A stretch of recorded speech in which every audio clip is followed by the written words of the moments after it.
Never Swim Solo, Part 1. We'd always heard you could find them in cow and horse pastures after a long cold rain in late October and early November. Previously, we'd driven to a place where they were rumored to be quite prevalent. Some found them, some didn't.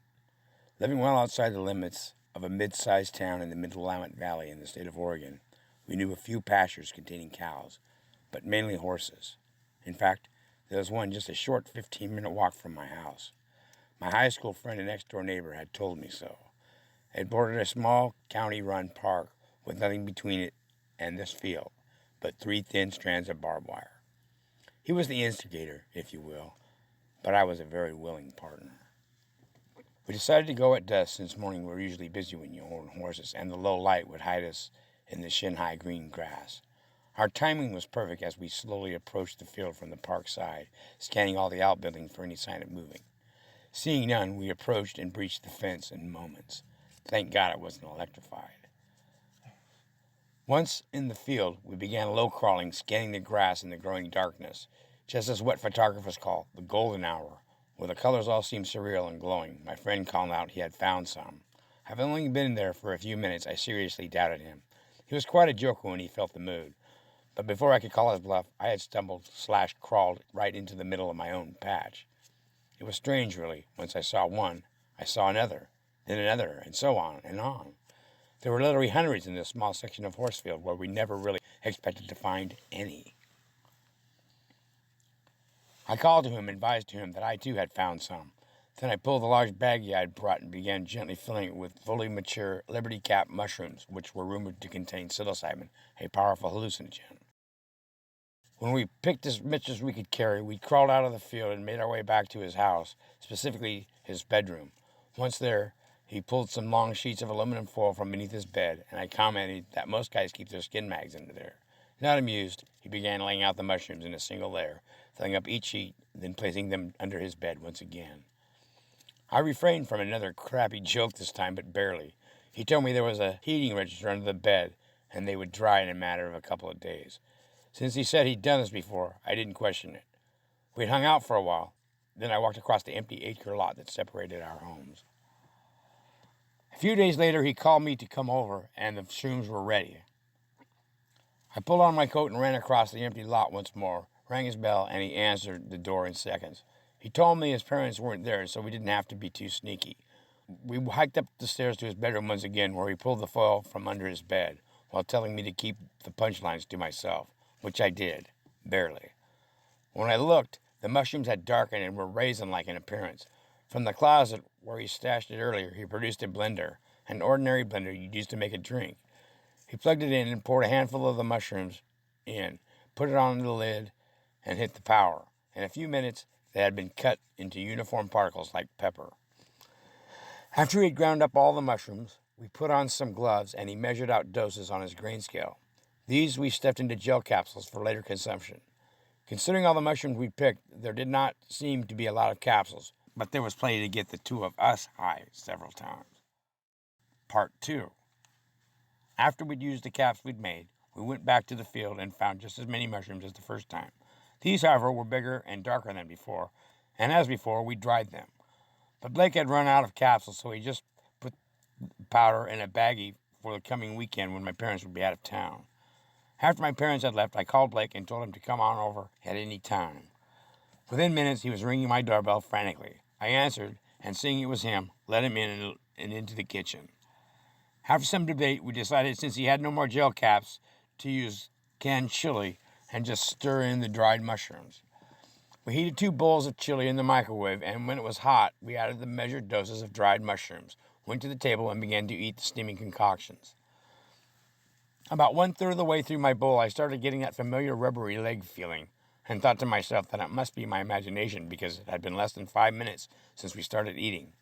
I really began to feel like this was not my imagination, but reality. I looked at my friend, and what I saw there confirmed he was feeling it too. It was really hitting us fast. I'd never heard of mushrooms hitting anyone this fast.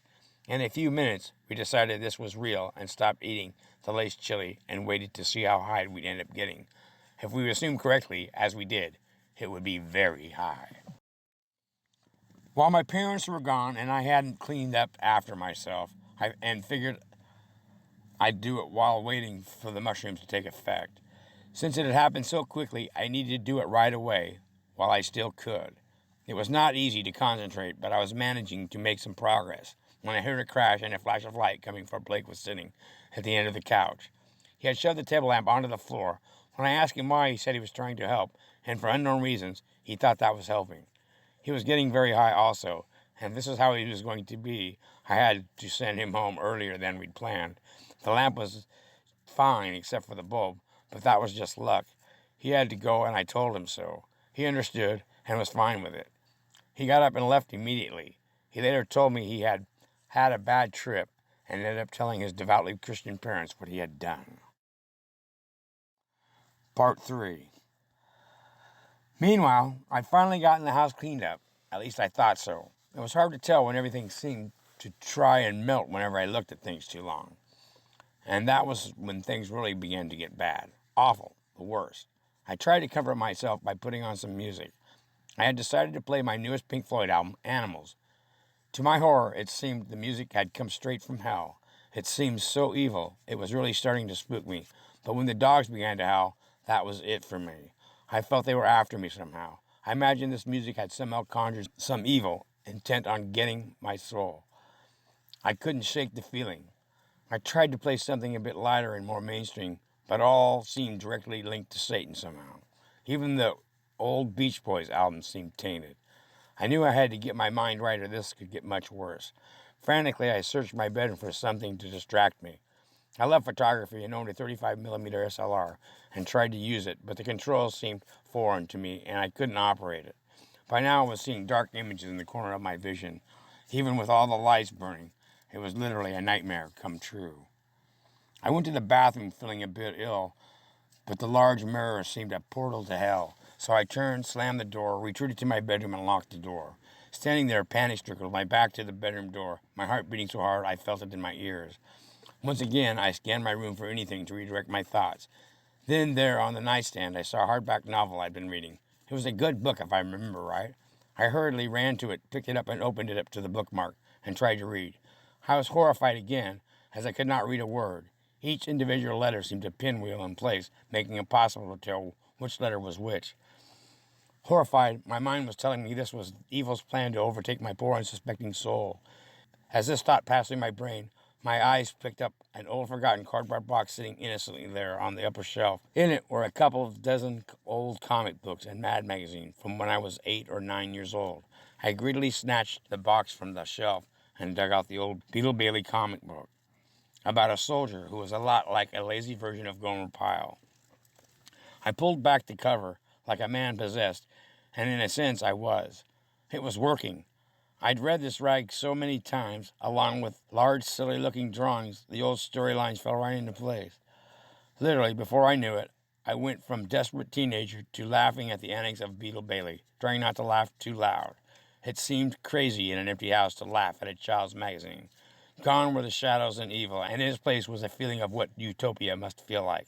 A warm, pleasant feeling flowed through my very soul, the same soul in mortal danger only moments ago. I learned a lot that night, and how I owe my life and worship Beetle Bailey for saving me that night. Just kidding.